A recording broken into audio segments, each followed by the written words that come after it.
So while I'm out here fishing, I figured I might as well give my take on the whole Chris Zaldain thing. It's been a couple of weeks now since that happened.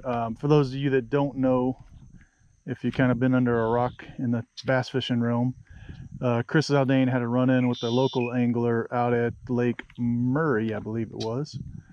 He pulled up on the spot. There's video of it all on YouTube, even on Chris's channel as well. So I'll leave it linked down below. But he pulled up on a spot, came in pretty heavy from what it looked like on the video, and a local was on the spot.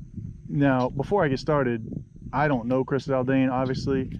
I do follow him on YouTube and I listen to his podcast. And from what I can tell, he seems like a really good guy. So I got nothing against Chris Zaldain at all. I don't think he would care if I did, but just putting that out there. He seems professional to me. But in this case, he pulled up on the weekend angler.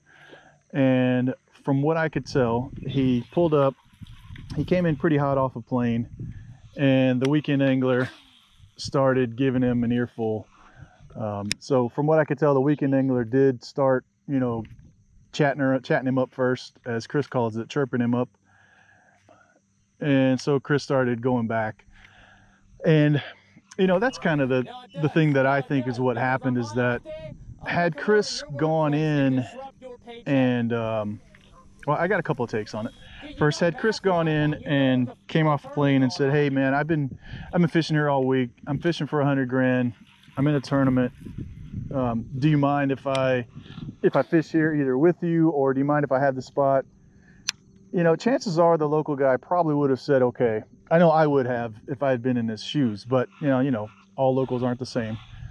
So, but the way Chris kind of came in, now granted the guy did start chirping Chris up first, but I think had Chris diffused the situation a little better and then used some tact instead of going back and forth with him, because that was never going to get anything accomplished. You know, the guy was never going to leave then.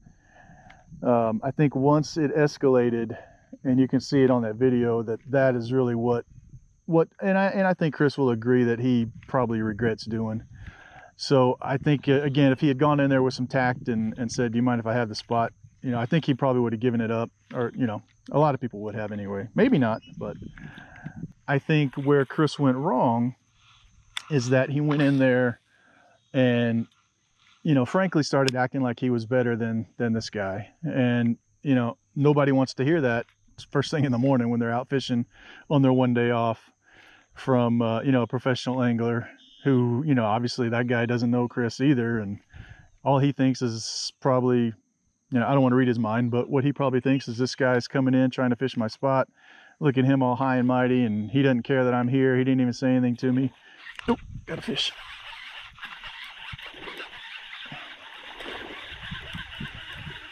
Pause on that one. Let me get this fish off. So yeah, I mean, that's my take on it. I think had Chris gone in there with a little more tact and humility, it probably would have been better off. You know, worked out better for him. I think Chris was totally in the wrong when he started telling the guy that he was going to come to his work, you know, his place of employment, and, you know, bug him and all that kind of stuff. I don't think that was professional at all. And I think Chris probably knows that now, looking back on the situation.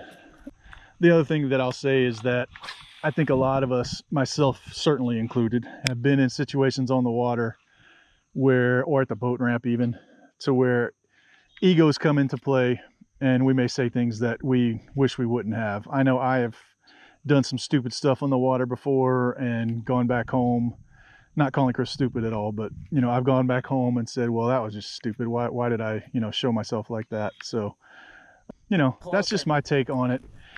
I think Chris was in the wrong in how he went about the situation. Now, from Chris's perspective, I think two things can be true at once. One, I think Chris could have handled it better, like I've already said. Two, I think the local angler probably should have given Chris the spot. So, you know, both of those things can be true at once. You know, Chris is fishing for 100 grand.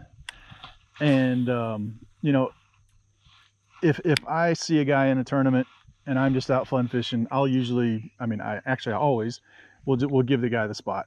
You know, I've done it on just been small local tournaments, and I'd certainly do it if it was a bigger tournament. So I think the guy should have given Chris the spot. I just think Chris should have been more professional about it. So I think those two things can both be true at once. And anyway, that's my take on it for what it's worth. And let me know what you think down below. I know it's been a couple weeks, but I figured I might as well give my take on it too for those that care and those that follow this channel. So let me know what you think about it, and stay tuned for the next one.